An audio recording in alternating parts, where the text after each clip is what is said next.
All right, the last thing that we need to learn how to name here is acids, inorganic acids, I guess. And so we have gone over how to name ionic compounds. The ionic compound naming scheme kind of falls into this area in your flow chart. We've gone over how to name covalent compounds, which kind of fall into that area on your chart.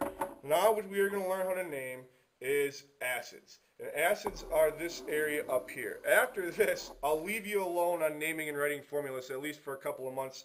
We'll come back eventually and talk about organic naming, which is this stuff over there that we kind of leave off of this, and it's a whole different ball of wax.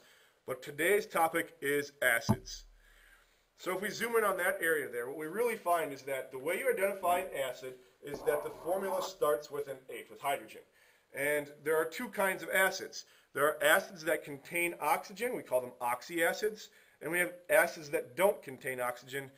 They're hydrogen and one other thing makes them a binary acid. Binary acids, so my rule, the saying I say is if there's no O, it starts with hydro, that makes it a binary acid. So right here in this slide, it says hydroblankic acid. So if there's no O, no oxygen in the thing, it takes the form hydro blank, fill in the blank, ic acid. And you just fill in the blank with whatever the other element is. If it's an oxyacid, things are a little more hairy. We'll talk about that as we go through this. So let's do some examples here. The first one I have on this sheet here is hydrogen, which is, now acids are a bit like ionic compounds. We're talking about charges again here. Hydrogen ions are +1 charged, and it's with a bromide. Bromides are -1 charge. And so this first one, since there's no O in it, there's no oxygen, it takes the form hydro blank ic acid. And we fill in the blank with whatever the other thing is. The hydro tells me that's the hydrogen there. We fill in the blank with this guy. And so that's bromine, so we call this hydrobromic acid. The next one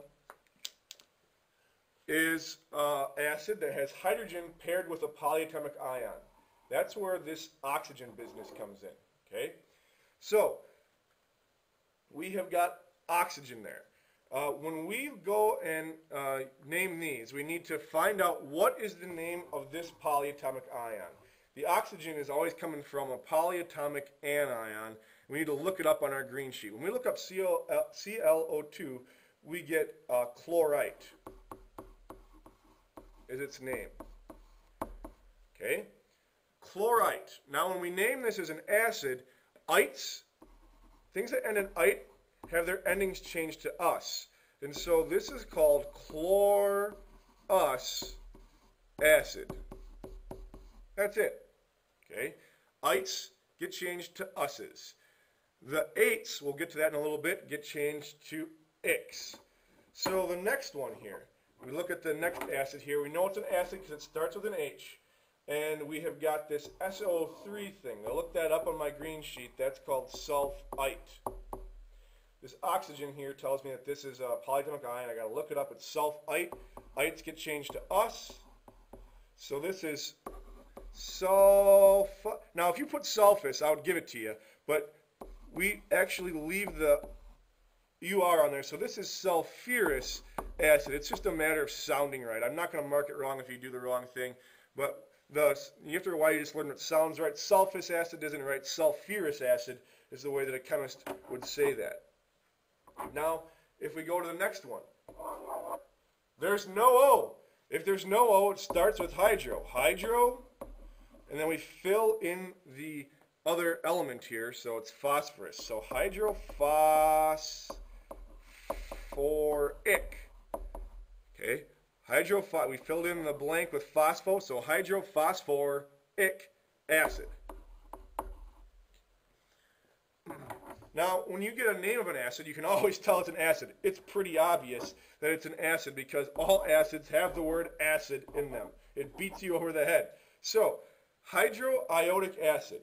Because it starts with hydro, that tells me that I've only got hydrogen ions with one other thing. And the other thing in this case is iode. It's like iodine. Iodine forms -1 charged ions. So, hydroiodic acid is one hydrogen and one iodine. Hi. So, nitrous acid. Nitrous acid. Okay, now we're getting a little interesting here. Nitrous acid is an acid that is got oxygen in it. Okay, it doesn't start with hydro. Nitrous. Remember that us's came from things that ended in ite. So if I change the us back in, I get nitrite. Nitrite is a polyatomic ion on your green sheet. It's NO2 with a -1 charge. And it's an acid, so that means it's going to have hydrogen involved. Since we have a -1 and a +1 together, one hydrogen would go with one nitrite to make nitrous acid. Oxalic acid. All right, now this is one that we haven't really kind of looked at yet. If they end in ic, that means that it doesn't start with hydro, so we're talking about a polyatomic ion here. Ics came from 8s. So if I change that ending back to 8, I get oxalate acid. The acid of oxalate. Oxalate is a polyatomic ion at C2O4, and it's got a -2 charge. That means that I'm going to need 2 hydrogens to go with it, and I get H2C2O4, oxalic acid. And our last one on this page is carbonic acid. Carbonic acid doesn't start with a hydro, so we're talking about a polyatomic ion. Carbonic, the ic is a changed ending. Ics were changed from 8, so we're talking about carbonate acid. Carbonate acid, carbonate is a polyatomic ion with a -2 charge. So I'll want 2 hydrogens to go with one carbonate. H2CO3 would be carbonic acid. All right? Now, here are 4 acids I want you to do on your own. Pause the video, take a second, and do these, and we'll come back. Okay, this first one, there's no O. It starts with hydro. If it starts with hydro, then we need to fill in what the next thing would be. It's going to be hydroic acid. And the blank gets filled in with whatever this other element is, in this case fluorine. Hydrofluoric acid. I have a funny story about hydrofluoric acid. It's probably now it's probably not the time to tell it. The next acid here has got an oxygen in it. So we know that we aren't going to start with hydro. We need to look up what this polyatomic ion is. ClO3 is chlorate. Now, a polyatomic ion that ends in 8 will have its ending changed to ic. So this is going to be chloric acid. Now, going the other way, we have got hydro, which means I've got hydrogen ions and one other thing. Chlorine ions for the chloric. This is probably the poster child of all acids. When people talk about acid, they're talking about hydrochloric acid a lot of times. So this is that's the most common acid probably found in chemistry, HCl, hydrochloric acid. And then finally here we've got nitric acid. It doesn't start with hydro, so that means that I'm looking at a polyatomic ion, and it ends with an ic. Ics used to be 8s before they were changed. 8s get changed to ics, ites get changed to us's. So I'm looking at nitrate. Nitrate is NO3 with a -1 charge, and we've got an acid here with hydrogen ions, so we are going to make HNO3. It's nitric acid for this one. All right, let's go to the next one. Here are 4 more acids. Take a minute, pause the video, do these. Coming back now, we have got oxygen in this guy, which means that this is the polyatomic ion, and we want to look up what that guy is. That's sulfate.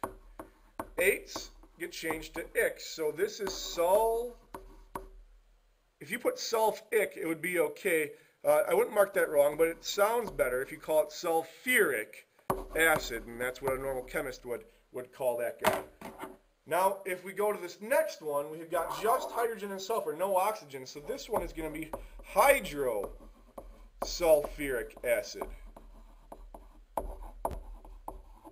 Okay, hydrosulfuric acid in that case because we have got no O in there. So we start it with hydrosulfuric acid. Going the other way now, acetic acid.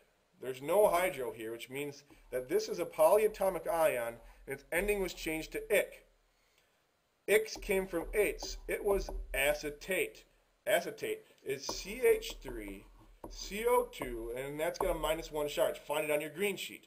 If we have got hydrogens going with acetates, it's going to look something like this. H, CH3, CO2. And a lot of times will bother new students that there's hydrogens in more than one place on some of these things, but just go with it. It's fine. Now, phosphoric acid is going to be no hydrogen, no hydro at the start, so I know that I'm looking at a polyatomic ion. Phosphoric. That means that it was 8. So phosphorate. You won't find any phosphorate on your green sheet, but you will find phosphate, which is PO4 with a -3 charge. This is one of those ones where we leave a little extra in there to make it sound right. Phosphate is the acid we're talking about here, the acid of phosphate. So since it's a -3 charged ion, we need 3 hydrogens in order to balance that bad boy out. H3PO4 is phosphoric acid.